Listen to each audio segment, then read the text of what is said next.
A kid out of Indiana is already making waves in the NFL, so I figure it's about time that we look at a future phenom in Rondale Moore. Burst of speed, a first down for Purdue, he's still going! Moore, touchback, touchdown!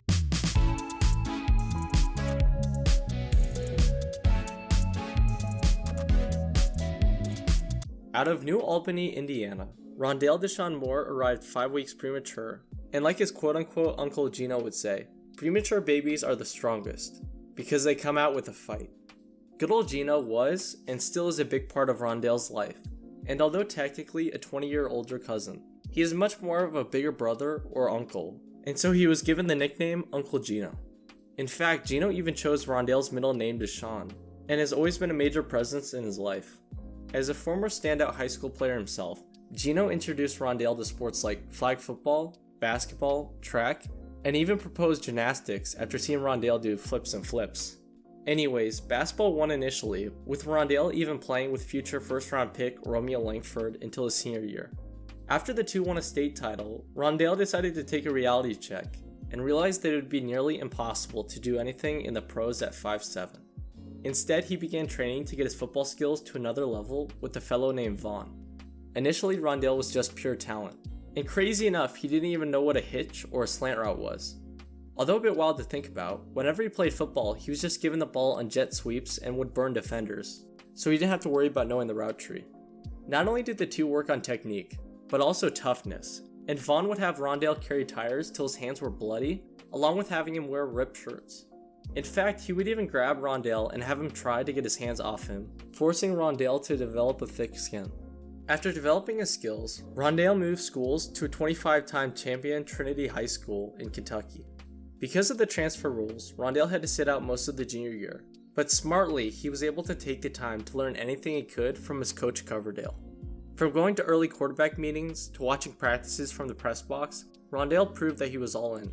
The patience and hard work made itself known in Rondale's limited performance that year, as he had over 23 yards per catch and 9 touchdowns in only 4 games. During that time, Coverdale would call around, saying that he had a kid that's about to blow up, but time and time again, the calls went unreturned. Although he attended 2 camps at his then dream school, Louisville, he didn't get an offer, and as Rondale would say, it felt like a slap in the face as he didn't know what to do. The chip on his shoulder from not being good enough carried into Rondale's senior season, where he was able to have nearly 1,500 receiving yards and 16 touchdowns through the air, along with 7 on the ground. Pretty solid stats for someone who didn't know what a slant was, and in fact good enough to make him the Gatorade Player of the Year in Kentucky. Even though he was an underdog for most of his life, Rondale was finally able to get some legitimate attention as a senior. Schools like Texas and Purdue were after him, and although the Longhorns are a much more popular market, Rondale decided to keep it local and become a Boilermaker. At a commanding 5'7", Rondale looked like a child, as Purdue quarterback Elijah Sindelar would say. Not only was he just small, but he also had braces, a baby face, and was shy. All of this led Elijah to even question how he'd be able to throw to someone as small as Rondale. Although a bit of a rough first impression for someone as talented as Rondale, he was able to answer Elijah real quick, as during practice he was nearly unstoppable, giving defenders headaches time and time again. Not only was Elijah surprised, but Rondale's play in practice had head coach Brom curious about how well this talent would show up on game day. Just like his quarterback, Brom got to answer real quick, as Rondale bounced back from a drop pass with over 300 all-purpose yards against Northwestern in only the first half. Although he slowed down after halftime, Rondale was still able to beat Otis Armstrong's single-game record by a yard. Funny enough, Northwestern's coach Pat Fitzgerald talked about how he messed up in his prep against Rondale, and even said that watching his high school tape was like playing Techno Bowl, and it sure looked like that on the football field. Not only was just Pat impressed, but standout Wisconsin running back Jonathan Taylor became truly a fan. That year was breakout to say the least for Rondale, as he tied a Purdue record 7 games with 100 or more yards and went off against Ohio State. Somehow Rondale and the Purdue crew thrashed Ohio State 49-20 that year, and following the game, Ohio State showed interest in good old Rondale, who was considering the offer until seeing all the NFL talent from top to bottom, and so he pulled out.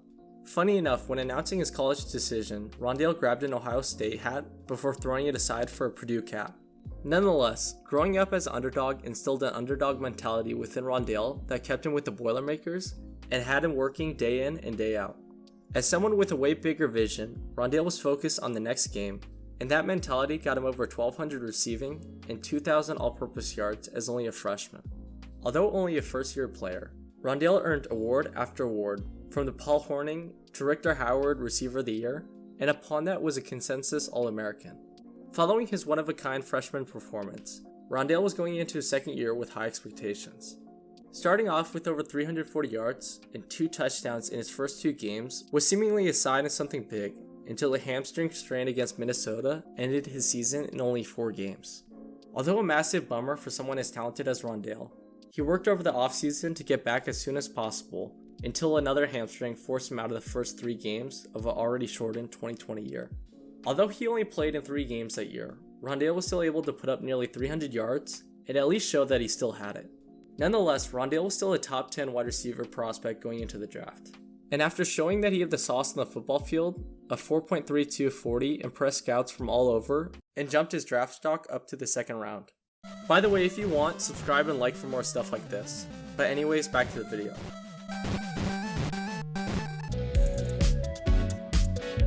The predictions came to be for Rondale as he went 49th overall to join a Cardinals team with a great deal of depth at the position. From D-Hop to AJ Green to Christian Kirk and everything in between, Rondale was joining a packed room and still looking to make himself known. Going into the season, people were thinking that something around 600 to 700 yards and 5 touchdowns was safe to assume, and so far it's looking like he can get those stats before the season's even halfway done. After he put up nearly 70 yards in Tennessee, Rondale showed that he was no joke early on and proved that he could hold his own in a packed receiver room. You'd think it would be difficult to follow up a solid first game performance against Minnesota, but he did even more than just follow it up, as he had over 110 yards and his first touchdown as a Cardinal. After coming into this season as a pretty unknown talent, Rondale has already made himself known early on, just like he did at Purdue, and people have noticed.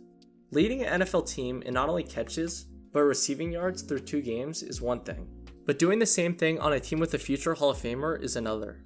So far, Rondale has 1 more catch and 45 more yards than Hopkins, and nearly the most by a Cardinals rookie in his first 2 games. As good old Cliff Bar would say, he definitely is a talented young player that is ascending. A big word to use for a little giant, but Rondale is well worth the praise after working extremely hard to get to this place. The hard work has gotten Rondale to have the most yards after catch in the entire league, with a nearly 5-yard average. Although the football world is surprised by the sudden breakout, his QB was not as surprised, since he expected it after seeing his one-on-ones in college, saying that you could just tell that he knew what he was doing. Well, it seems like Murray wants to take advantage of this talent, as Rondale has the 4th most targets per route run at nearly 40%. Impressive, but even more so a testament to just how high a ceiling Rondale has by how early he is able to adapt to the new level of talent. Although his ability on the football field could easily get to his head, Rondale is just trying to do his job every day. Is there really a better mentality to have? I honestly doubt it. Rondale Moore may be small, but he doesn't let anything hold him back from being the best player that he can be. Looks long, he's got a receiver. Moore, Rondale Moore, rookie touchdown, Arizona. Thanks for watching the video. If you enjoyed it, would be awesome if you guys could subscribe, like, and comment down below what stuff you want next. But anyways, see you all soon and peace out.